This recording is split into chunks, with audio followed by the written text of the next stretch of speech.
If your customer information is spread across phone, email, sticky notes, text messages, and that one spreadsheet that you're scared to touch, you don't really have a system, you have a scavenger hunt. And for a small business, that gets expensive fast. Let's get into it. I'm Mike.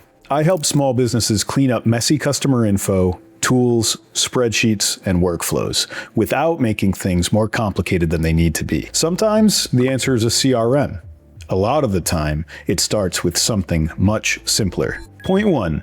The real problem isn't you need a CRM. Think about the last time you called a business and they had no idea who you were. Maybe you've been a customer for years and you could tell by the tone that the conversation they were starting with was from zero. There's a specific feeling that comes with that. It's not anger, it's more like a quiet deflation, like you matter a little less than you thought you did. Some of your customers feel that way when they contact you, and it's not because you don't care, but because information that would help you serve them well is scattered.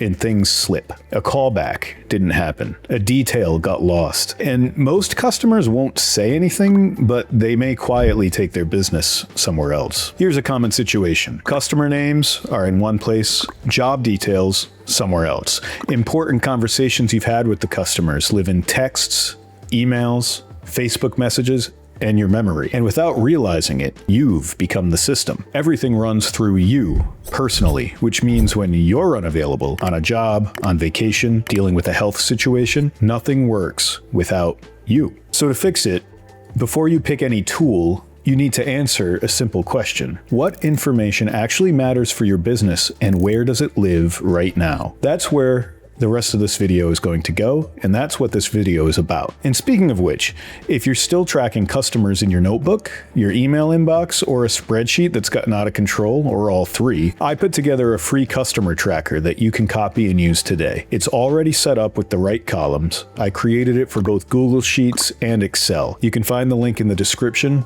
Grab it, and let's keep going. Point 2, the 2-week test. Here's a practical way to measure where you actually stand. If you're away for a week, most business owners can handle this. They can check an email here, they can make a call there. 1 week, definitely survivable. 2 weeks is where it can start to fall apart. Maybe it's a real vacation you're taking. You're going overseas, or you're on a cruise, or you're somewhere with spotty Wi-Fi and a 6-hour time difference. Maybe it's a health situation. Something happens, you're out for 2 weeks, and someone who doesn't know your business the way that you do needs to keep things moving. Can they? Could someone who doesn't have your phone, who doesn't have access to your memory, who doesn't know what Tom HVAC means in your contacts, could they actually handle it? If the answer is no, there's your gap. Whatever system you build, it needs to pass the 2-week test. Point 3, start with the customer record. Every customer should have one home base, one place where their information lives. Before you look at any software, define what that record needs to contain. For most small businesses, it's this: first name and last name, phone number, email, how they found you, the service that you provide them, the dates of your first and last contact, the customer status, and notes. That's it. If every person that you've done business with in the last year has those fields filled in somewhere, someone else can open it and understand your customer base. That's the baseline. And one field worth calling out here is the notes column. This isn't a place to dump everything. It's a brief reminder of who this person is, how you know them, what they do, what they care about. Referred by Dave, owns a landscaping business on Route 44. That's all it needs to be. Enough so that when they call 6 months from now, you're not starting out from zero. The free template in the description has all of this set up already. Make a copy and start filling it in. For a solo operator with 30 or 40 customers, this might be all you ever need. Point 4, clean up what you already have. Free. We still haven't talked about spending money to fix this, and let's keep going with that. Your phone contacts are most certainly a mess. 3 entries from the same person, for example. Mike from 2019. Mike Jones with a different number. Mike Plumber with the question mark. And if you carry 2 phones, personal and business, that problem's doubled. Google Contacts has a solution for this already. Doesn't cost you anything. Go to contacts.google.com, the web version, not your phone. On the left sidebar, click Merge and Fix. Google will scan your contacts. They'll show you your duplicates side by side, and they'll let you merge them one at a time, or all at once. You can clean up the names while you're at it. Mike Plummer should become a real name with the real phone number, the one that you call. You should have one contact entry for every person and not more than that. If you use Apple Contacts or an iPhone, open the Contacts app on your Mac. Go to the card menu and click Look for Duplicates. Review the suggestions and click Merge. If you're only using an iPhone, open a duplicate contact, tap Edit, and scroll to the bottom and click Link Contacts. This process could take about an hour, but it's free, and when it's done, you've solved a persistent problem that sucks up your time and energy every day. Point 5. Pick the simplest tool that solves the problem. Now for the tool question. The right tool is the simplest one that actually solves your problem. And I'll say this directly. If you hate the tool, it's going to fail. It's happened to me. It'll happen to you. The most powerful software in the world is useless if you don't want to open it. Here's how I would think about tools in your business. If you have fewer than 50 customers with simple follow-ups, a spreadsheet is probably enough. Use the free template I provided or make your own. If you have multiple people that need access to the same information, Google Sheets can still work, and so can a basic CRM. But if leads are falling through the cracks, that's where you're going to need a real CRM. And here's ones that are worth knowing. Organized by what you actually need. For free options, HubSpot Free gives you a real contact database and a pipeline at no cost. Zoho CRM, the free version, supports up to 3 users. For email automation, ActiveCampaign is built for sequences and follow-up triggers. MailChimp is great if you're sending a monthly newsletter. HubSpot Starter gives you both for around $15 a month. If pipeline visibility is what you need, Monday CRM is built for this.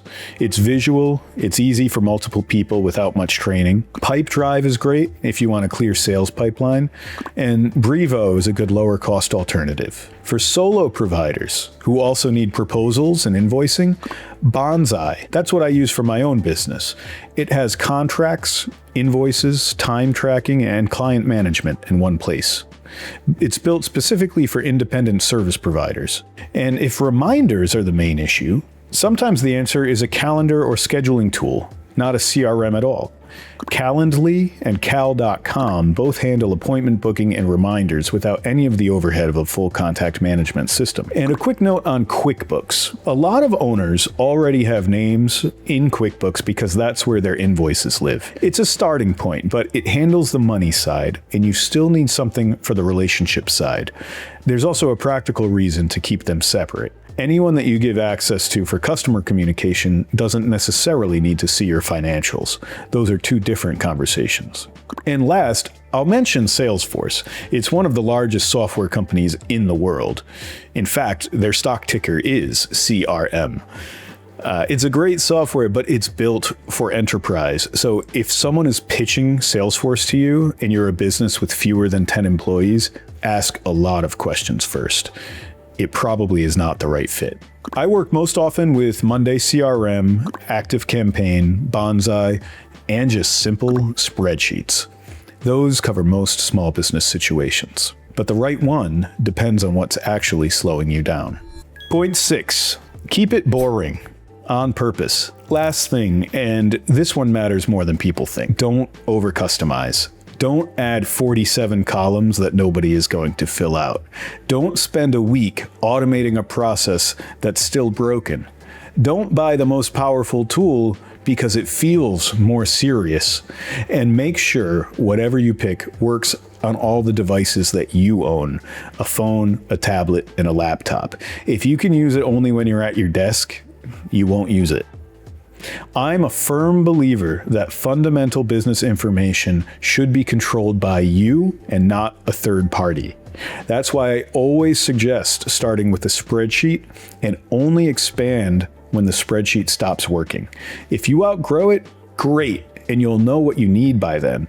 But a lot of businesses never outgrow a spreadsheet, and that's fine. Fanciest CRM in the world doesn't help if you stop using it after 2 weeks. A spreadsheet that you update every day beats software that you've abandoned. Every time. Here's the reality. If your customer information is scattered, your business is relying on your memory. And even if you have a great memory, that's not a real system. If you want help figuring out what kind of system actually makes sense for your business, the first link in the description will take you to my calendar. Book a free call with me. We'll look at what you have, figure out what you need, and you'll leave with a clear next step. No pitch, no commitment.